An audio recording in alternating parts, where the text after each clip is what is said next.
There's a pretty one, Ulysses.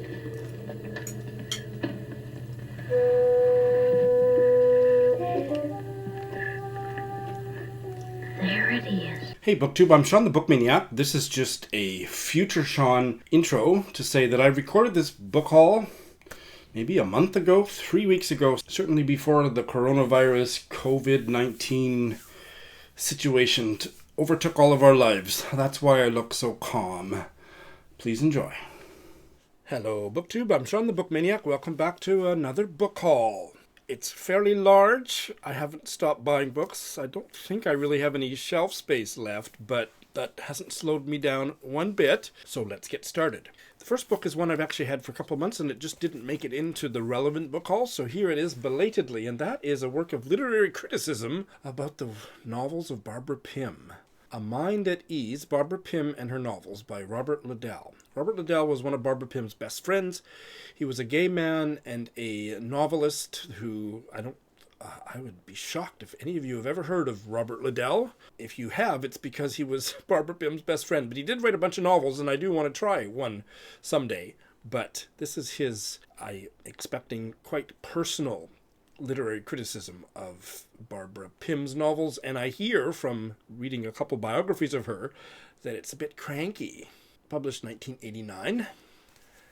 Picture of Barbara Pym that I have never seen anywhere else, so that's great. Next, I have a literary biography of Mary Wesley, Wild Mary, A Life of Mary Wesley by Patrick Marnham. Now, I read one novel by Mary Wesley a couple months ago. I didn't like it. It was her debut, and I want to give her another try. And when I checked out her Wikipedia page, her life sounded absolutely incredible. She didn't start publishing books until she was maybe in her 60s, certainly 50s. And this is her life story. And her debut novel was called Jumping the Queue. But I want to read her biography, and if I'm still interested, try a later work by Mary Wesley. And this is a work of social history by the British writer Gillian Tyndall, The Pulse Glass and the Beat of Other Hearts. Now, I'm interested in Gillian Tyndall because of her mother. Her mother was the British novelist Ursula Orange, who died in the 1940s, I believe, very young, suicide. And I read one of her novels about young people in the 1930s. I think it was a 1936 novel.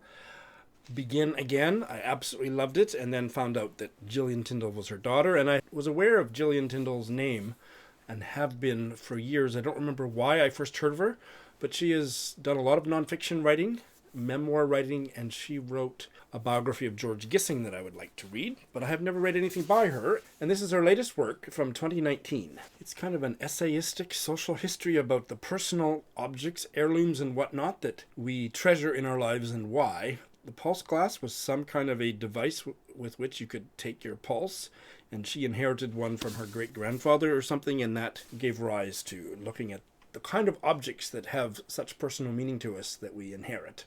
And that is what it's about. Opening sentence of chapter 1. On a Good Friday in April, in the second decade of the 21st century, I go to sprinkle ashes along the stones, primroses, bluebells, and last year's leaves of an abandoned railway line in Sussex that has become a path for walkers and cyclists. Now, for those of you that watch me regularly, you know that I really don't give a crap about literary prizes, other than that the long lists often introduce me to books that I'd never heard of, so that's a good thing. My cynicism and my traumatic experience of reading short lists is that it's usually the crappiest books that make it onto the short list, but I digress. Anyway, I can't remember which literary prize list this was on, but I picked it up. El Llano in Flames by Juan Rulfo, translated from the Spanish by Stephen Beechenor. Originally published in Mexico in Spanish in 1953 and newly translated. It is set in rural Mexico after the revolution. Which one? Didn't they have one every couple of years? I remember that they've had so many coups and revolutions. The theme is remorse. It's interesting that a book originally published so many decades ago has been recently translated and appearing on prize lists. Opening line.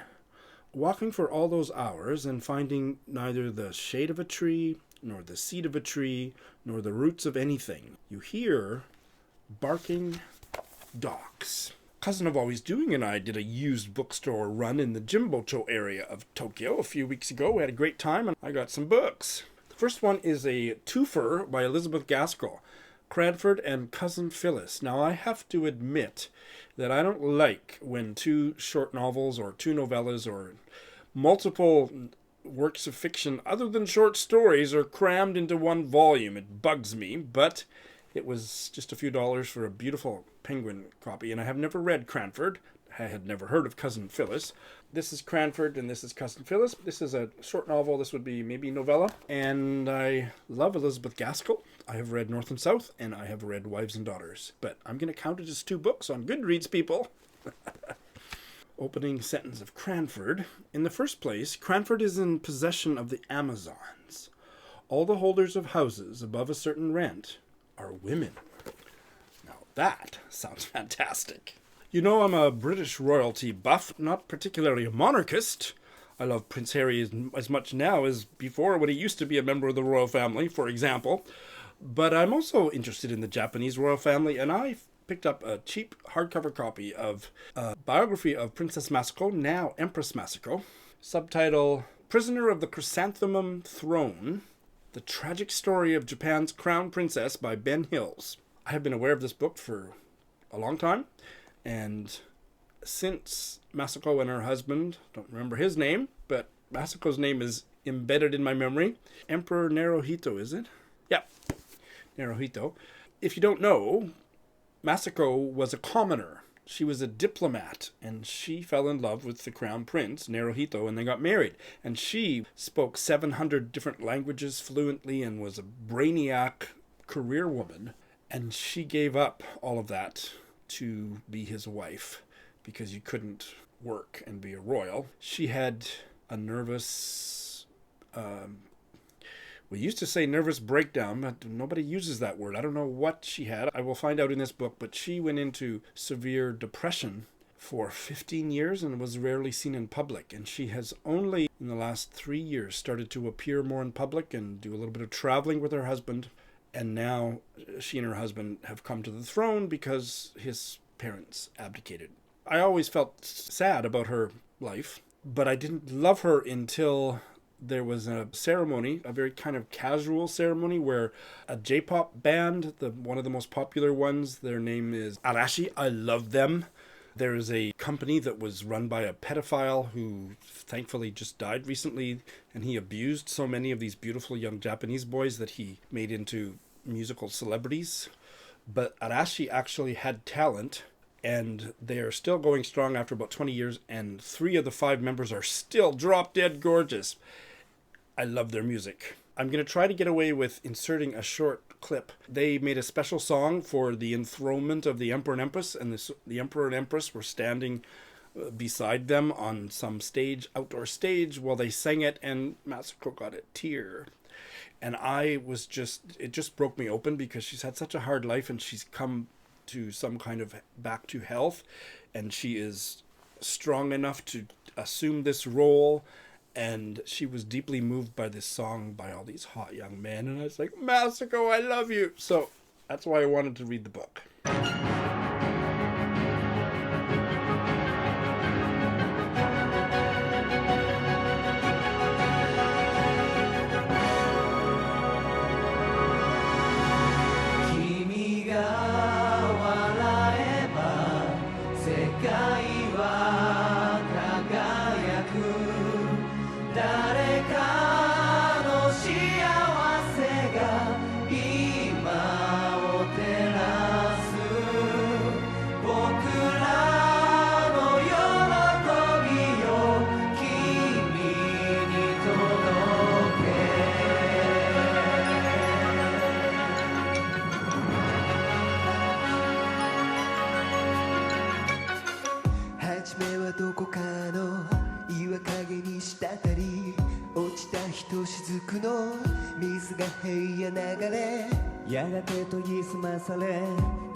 my deep interest in Queen Victoria, I have never written one of the most famous biographies of her by Lytton Strachey, called Queen Victoria. And there is a painting of her with her Scottish servant and lover, John Brown. I have never read it. This is a beautiful secondhand copy dedicated to Virginia Woolf.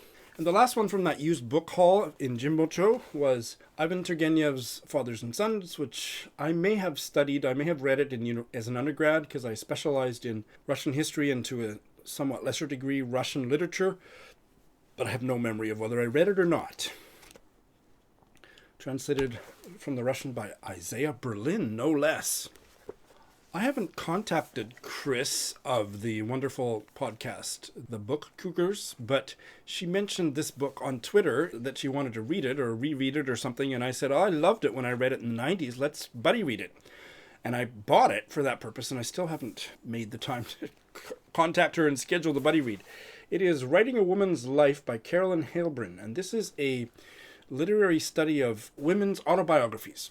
And I read it in the mid-1990s, maybe, and it gave me an idea that I wanted to someday write a similar study of gay male autobiographies.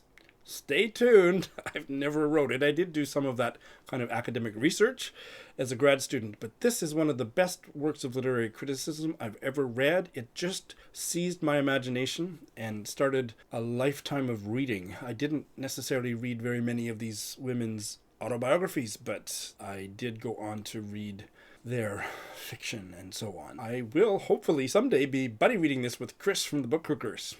I don't think I'm going to get to this month, March, in time for Irish Readathon, but I picked up Mary Costello's, I think, brand new novel perhaps. Let's check in a minute. The River Capture. She lives in Galway, and I don't know anything about her work. This was published in 2019 in the UK. And it's about a man who left Dublin to live a quiet life on his family land on the River Sulaine. And he turns to books for solace. Oh my.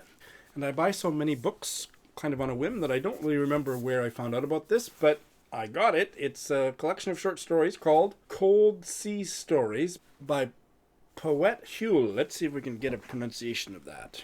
I've just watched the first few minutes of a Polish language documentary about him where they're joking with the author about how to pronounce his name, and the one he seems to like the best, if I'm following the Polish, is Hule. So Paweł Hule. Anybody help me out there? Translated from the Polish by Antonia Lloyd-Jones, and these are short stories set against the backdrop of the Baltic coast mythology and meteorology, political change and Kashubian folklore, and Chinese mysticism and medieval scholarship. All right, looking forward to checking these out. I have no idea why I bought this, but it was on my TBR. This is a World War II novel by a woman writer, and it's published in a series that I had a really good experience with, Capuchin Classics. Betsy Miller's On the Side of the Angels. This is actually a First World War novel, originally published in 1945.